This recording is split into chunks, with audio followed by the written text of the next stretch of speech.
Hello guys, મારું નામ છે દીપક. આજે હું તમને રૂફોસ દ્વારા બુટેબલ યુએસબી કેવી રીતે બનાવાય તે શીખવાડીશ. સૌથી પહેલા ક્રોમ બ્રાઉઝરમાં આવી જાઓ. ક્રોમ બ્રાઉઝર પર ક્લિક કરો. સર્ચ બારમાં રૂફોસ લખો. સૌથી પહેલી વેબસાઇટ આવે એના પર ક્લિક કરો. પછી સ્ક્રોલ ડાઉન કરો.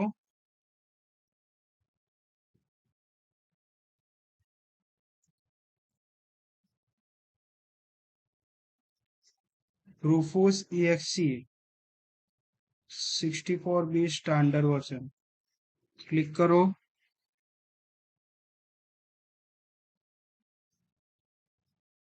રૂફોસ EXE ડાઉનલોડ થઈ ગઈ છે.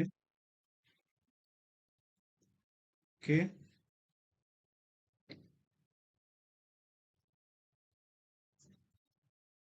રૂફોસને ઓપન કરો.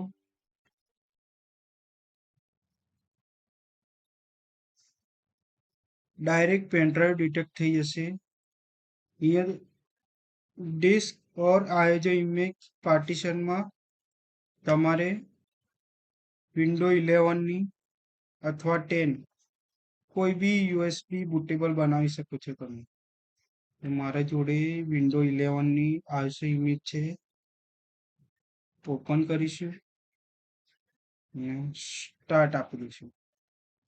Start and ready. Okay okay,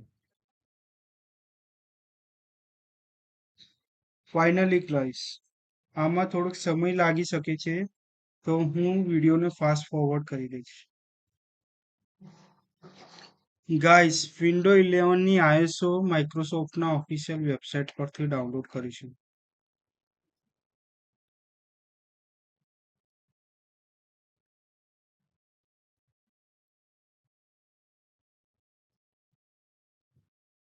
company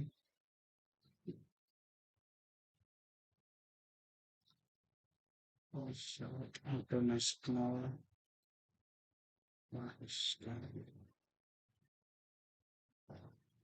download 64 page. Guys, window 11 ની આઈએસઓ ડાઉનલોડ થઈ રહી છે.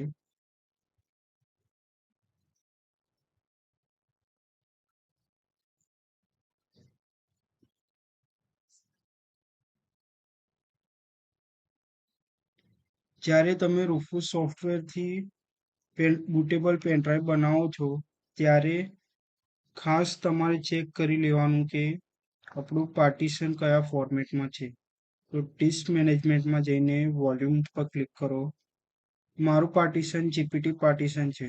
ઓકે, તો મેં જીપીટી પાર્ટીશનથી બુટેબલ યુએસબી રેડી કરી છે. અગર તમારું પાર્ટીશન MBR હોય તો રૂફોસ સોફ્ટવેરમાં સિલેક્ટ કરીને MBR પણ કરી શકો છો. ઓકે,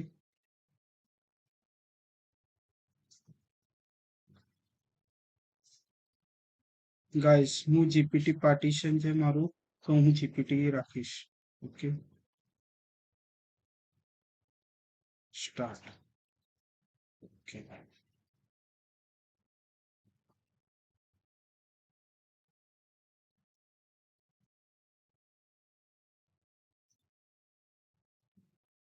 ગાઈસ, તમે જોઈ શકો છો કે આપણી બુટેબલ યુએસબી વિન્ડો 11 ની બની ચૂકી છે. તો આ રીતે વિન્ડો 11 ની બુટેબલ યુએસબી આવી રીતે બનાવી શકાય છે. Thank you. અગર તમને અમારું કોન્ટેન્ટ સારું લાગ્યું હોય તો આવા જ યુનિક વિડીયો જોવા માટે અમારી ચેનલને સબસ્ક્રાઇબ કરો અને લાઈક કરો.